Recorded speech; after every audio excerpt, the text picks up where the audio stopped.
The Cura de Ars, a memoir of Jean-Baptiste-Marie Vianney by Georgina Molyneux. Chapter 4. Cures effected at Ars. With respect to the miraculous cures said to have been effected at Ars, we shall confine ourselves to simply transcribing the statements of those, or rather of a very few of those, who were the subjects of them, and with bringing before the reader such testimony as has been adduced in evidence of the facts narrated. To begin, then, with our old friend Catherine Lessange, Marie the Cure writes this simple woman, in 1830, tries to hide as much possible the gifts of healing which he obtains. But he obtains many. I think he would rather cure souls. It was true that Marie Vianney was often heard to exclaim, "I have asked Saint Philemon not to occupy himself so much about the bodies of those who appeal to her, but to think more of their souls. One of us," continues Catherine, "gave a poor woman a cap which had long been worn by Marie, the Cure. The Cura de Ars is a saint, thought she, as she placed it on the head of her son. If I had faith, my child would be cured." The child had received a severe hurt upon his head. That night, when his mother was about to bathe the wound, she found that it had entirely disappeared, and not a trace of it remained. The following statements are made by Madame Raymond Conserve. "The first time I saw the Cura de Ars was in the month of May, 1843. The good father was then very ill, and his recovery was despaired of. I was permitted to enter his chamber. When he saw me, he made a sign with his hand to bless me. I was suffering at the time from a chronic affection of the throat. All our doctors had given me up, and I was a living skeleton. This blessing half cured me. 2 days afterwards I attended, at 3 o'clock in the morning, the Mass, by which Marie the Cure celebrated his own recovery and returned thanks to Saint Philemon. I consulted him about my condition. 'My child,' said he, 'in your case earthly remedies are useless. Too many have already been administered, but God will cure you. Address yourself to Saint Philemon, and lay down your state upon her altar.' I followed this advice. I threw myself at the feet of Saint Philemon, and joined with all my heart in the prayers of Marie the Cure. The effect was instantaneous. For 2 years I had not been able to speak, and for 6 I had suffered cruelly. When I had returned to the house of Madame Favier, where I lodged, I read aloud several pages of La Confiance en la Sainte Vierge. I was cured. 2 years afterwards, when I again had the happiness of forming one of the congregation of the Cura de Ars, I asked him if he thought I should continue to preserve the voice which he had been so mercifully restored to me. 'Use it for God's glory, my child,' replied he, 'and for the salvation of the souls, and fear nothing.' Then he added, 'Listen to what I have to relate. A few days since a poor woman from the country came to Ars with a little girl who had been dumb from her birth. This good woman was confessing in the sacristy, when suddenly she stopped. 'My child,' said I, 'continue.' 'Ah, my father, it is not possible. I have never before heard my child speak. And listen! Oh, what mercy, my father, what mercy! The child has indeed recovered her voice, and spoke distinctly. She was cured. Behold the power of God,' this poor woman continued. The Cure was too much overcome to be able to go on with her confession. She could only repeat weeping, 'What mercy, my God, what mercy!' I had a young relation," continues Madame Raymond, who at the close of the great Revolution became entirely deranged. She continued in this sad state for 3 months, during which time every remedy which the most devoted care and affection could devise had been tried in vain. Her poor mother, in despair and utterly at a loss to know what further steps to take, brought her to me. I directed her to our beloved saint. 'My dear lady,' said he, 'make a new vein to Saint Philemon. I will pray with you, and all will be well.' So indeed it came to pass. On the last day of the novena, there was no longer a trace of the malady by which my young cousin had been afflicted, nor has there ever since been the slightest appearance of a return of it. In the month of July, 1842, writes a brother Cura, I made the pilgrimage to Ars for the first time. I shall never forget the impression that I received. The Holy Father was giving his daily instruction in the great hall of the Providence. When it was over, I had a quarter of an hour's conversation with him. I had heard many and various opinions concerning the miraculous cure of a lady of Bourg, and I informed him of some disparaging remarks on the subject which he had reached to me. My friend, replied he, let the people of the world say what they will. Alas, how should they see? They are blind. Our Savior might perform all the miracles which he accomplished in Judea before they would believe. But he to whom all dominion has been given has not lost his power. Last week, a poor vine-dresser from the other side of the water came hither, carrying on his shoulders a boy of 12 years of age, who never had walked. This poor man performed a novena to Saint Philomene. On the 9th day, his little son was cured, and he had the happiness of seeing him running by his side when he left Ars. It is stated by the Abbé Molyneux that, early in May 1851, a gentleman came to Ars who was suffering from a complaint in his eyes caused by congestion. His physicians had exhausted every remedy which their science could supply for his cure, but all in vain. After 2 days passed at Ars, finding himself no better, he departed, in deep dejection of spirit. A young niece, who accompanied him, did not, however, share his depression. She immediately afterwards returned alone to Ars, and, on the advice of Marie the Cure, performed a novena for her uncle. The novena was, however, drawing to a close, and still no satisfactory news of his health reached her, when suddenly Marie Vianney said to her, My little one, I think you may depart. He for whom you are interested no longer suffers. This was true. When she arrived at her uncle's house, she found him perfectly cured. In the month of May, 1856, a young sister of the community of St. Joseph came to Ars. She was suffering from an infection of the throat, which had resulted in the total extinction of voice. It is stated that after remaining a few days, she returned perfectly cured. I, the undersigned Cure of Angers, Canton of Genaholic, certify the following fact.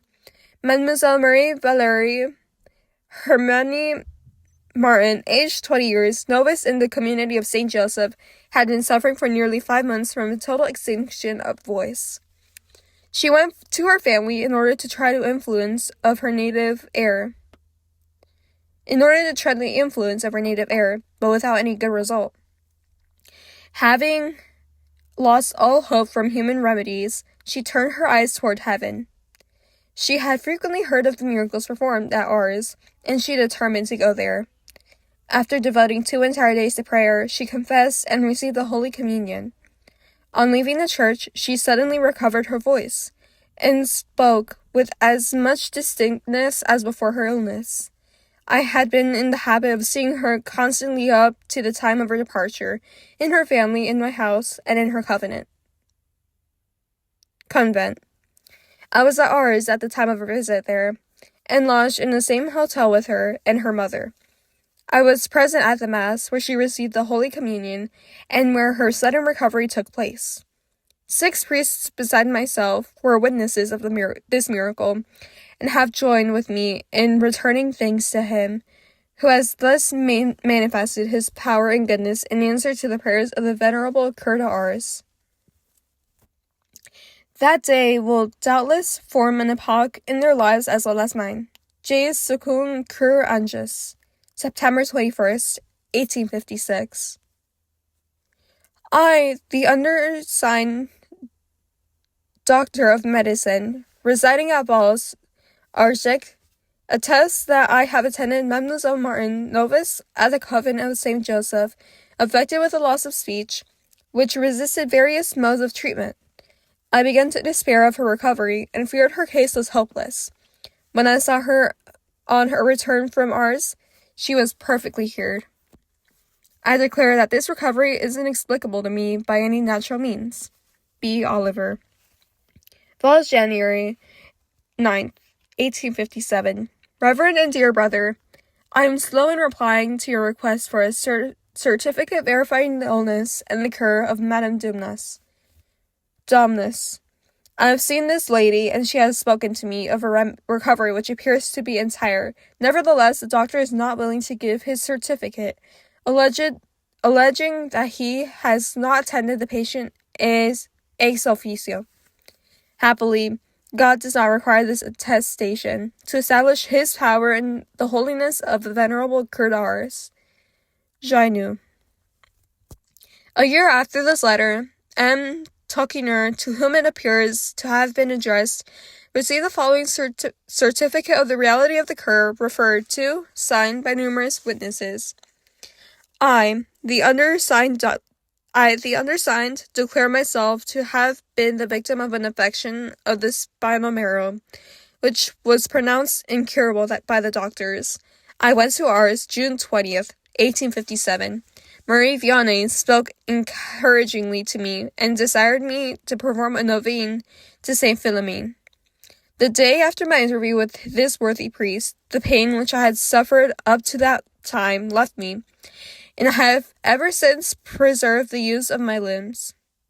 The last day of this novene I made, in company with part of my family and several friends from a pilgrimage to Notre Dame de la Garde, on foot and without any assistance.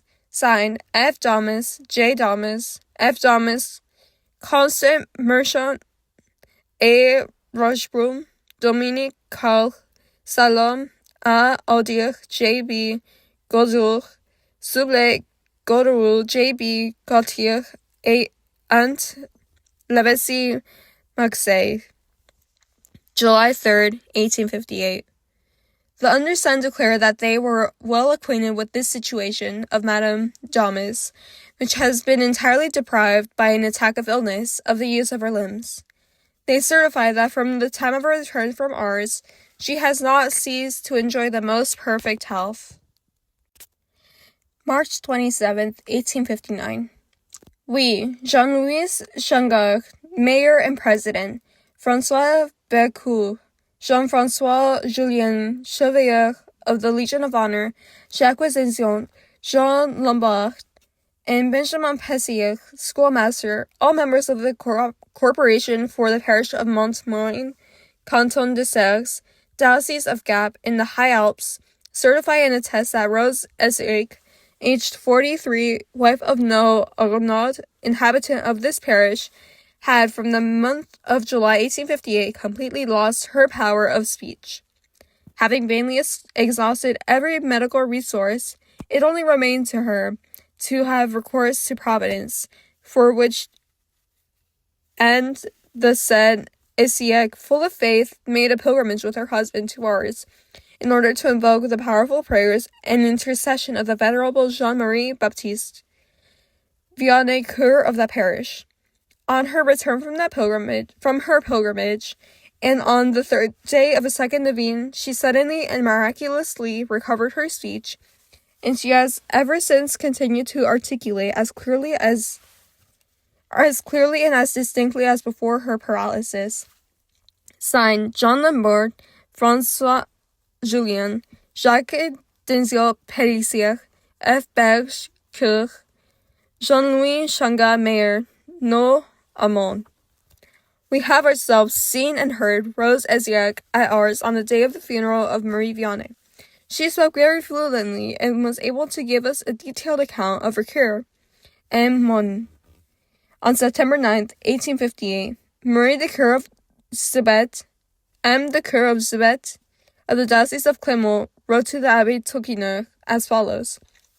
My venerable brother, I write to entreat that you will join me in thanking God who has vouchsafed, through the intercession of Saint Philemon, miraculously to restore to health one of my young parishioners. 1 month later, the following certificate was received at Ars. We, the Cura of Ars, have the honor to certify that Charles, son of Jean Blazy and of Marie Verdier, aged 19 years, lost the use of his limbs on May 2nd, 1855, and that from that period up to the beginning of April in the present year, 1858, he was confined to his bed, incapable of bearing any but a horizontal position, and a prey to violent suffering, which no medical treatment could avail to alleviate. That in the beginning of April, after a novene to Saint Philemon, performed in conjunction with the Holy Cura de Ars, he was able to walk a few steps with the aid of crutches, and though not without difficulty, to reach the church which is near his habitation. That is the commencement of August, desiring to go to Ars, in order again to commend himself to the prayers of the cura of the parish. He was transported thither in a carriage, being unable to support himself on his feet. That the said Charles Blazy returned from Ars, perfectly cured, having left his crutches in the chapel of Saint Philemon. That since the fete of 15th of August, he has been entirely free from all suffering. That he returned from Ars on foot, walking without fatigue, a distance of 18 kilometers, and that he has ever since enjoyed perfect health. I am happy to affirm the miraculous character of this cure, and the same may be equally attested by all the inhabitants of SUSCRíBETE, who were as well acquainted as myself with the sad condition of this young man. It is in order to render glory to God, whose mercy is great and whose power is infinite, that I deliver this certificate. Bazin Cura de Ars, Cura of Ars, examined for the legislation of the signature of M. Bazin Cura de Ars, Duché, Canon, Secretary, Episcopal Palace, Clermont-Ferrand, 1st October, 1858. To these signatures were added the names of 45 persons, being evidence to these facts, among which appear those of the Baron Jules de Vissac and of the Count of Neufville. The following certificate to the same effect was given by the mayor of SUSCRíBETE. Charles Blazy was confined to his bed for 3 years by severe illness. The pain he experienced was so constant and so violent that he was obliged to always to lie in the horizontal position, and had no power to move his limbs. At Easter, he experienced a slight alleviation, and was able to move a little with the help of crutches. At length, despairing of any real amendment from medical treatment, he set out on a pilgrimage to Ars. After he had remained there for a few weeks, it was reported that he was radically cured, and that he had laid aside his crutches. At first, this news was hardly credited, but when Blazy appeared, walking as well as he had ever done in his life, the greater number of the inhabitants yielded the assent to the miracle. To the truth of these facts, we can conscientiously bear our testimony. Signed, C. Loire, Mayor of SUSCRíBETE. Regard, Assistant. Again, these signatures are followed by those of more than 50 of the most respectable inhabitants of SUSCRíBETE. The following extracts are from a long letter giving a detailed account of the severe illness and the extraordinary cure of which the writer was the subject. Le Plod, October 2nd, 1858. My father, before leaving Ars, I promised to send you an account of my long illness and of the extraordinary cure which I obtained of God at the conclusion of a novene in honor of Saint Philemon. And now that the miracle is proved beyond a doubt, I sit down to perform this grateful task. My malady, which lasted more than 8 years, was judged incurable by all the physicians to whom I had recourse. The only encouragement they gave me was the hope that care might slightly ameliorate my health and soothe my sufferings. Here follows a long and detailed account of her sad and terrible condition. For 8 years, she states she could neither read nor bear to hear reading. That during that time, she was never able to kneel down, and that if she attempted to walk even a few steps, the support of a strong arm was necessary. In order, she goes on to state, to modify this deplorable condition, no remedy with which medical experience could suggest was left untried.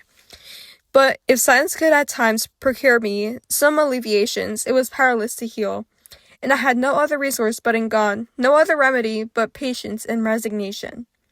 I had long meditated a pilgrimage to Ars, but divers obstacles had hitherto interfered with the accomplishment of my wish. Perhaps God had willed it so, in order that, having exhausted every human means, I might be brought to acknowledge their impotence, and to put all my trust in him. I set out for Ars on the 18th of last August. My journey was accomplished without difficulty as far as Villefranche, but on arriving at that place, I was seized with the most violent cough, which continued for the remainder of my journey. When I reached Ars, all the worst symptoms which had attended my long illness returned with such violence that I nearly despaired of ever seeing La Plaude again, and earnestly prayed that I might not be left to die away from all my friends and in a country where I was a stranger. It was not till the 21st that I was able to see Marie Vianney. In a short interview, I explained to him the object of my journey, and earnestly besought his prayers that I might obtain power to kneel, to read, go to church, and etc.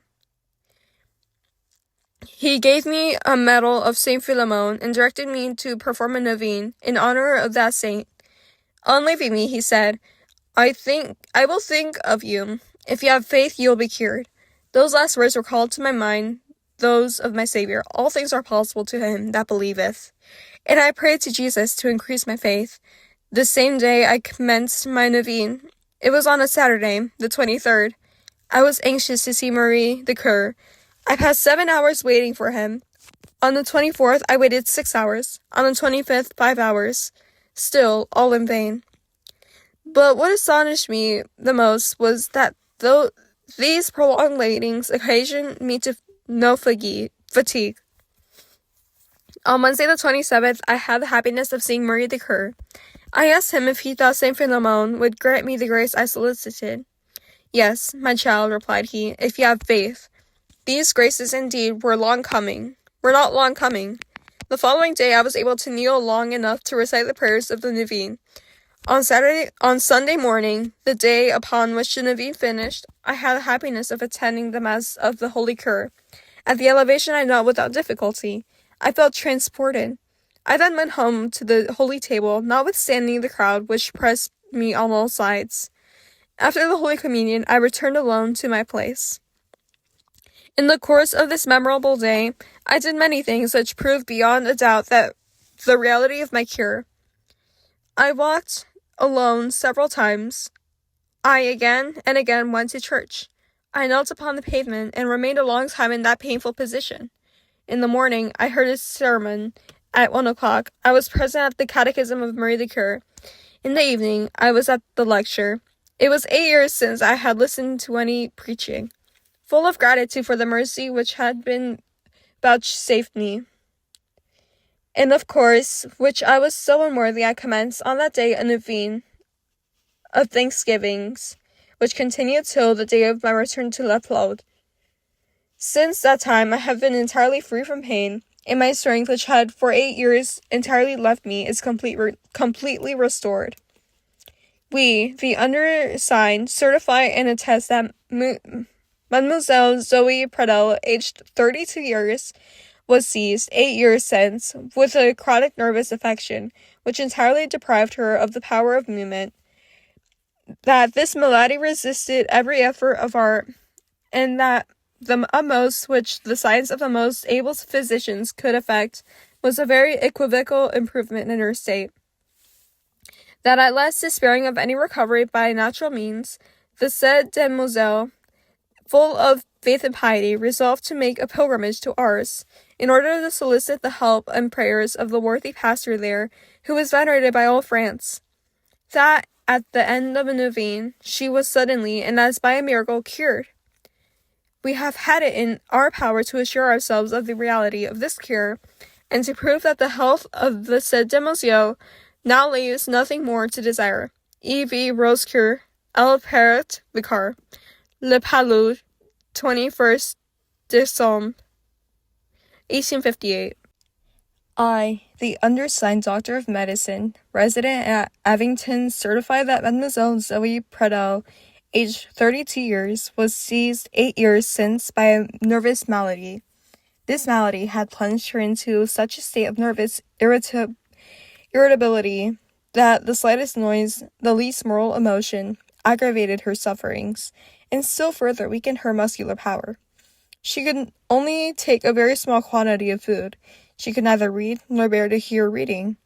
When she attempted to walk, she needed the assistance of a strong arm, and for 3 years and a half, she was absolutely deprived of this power.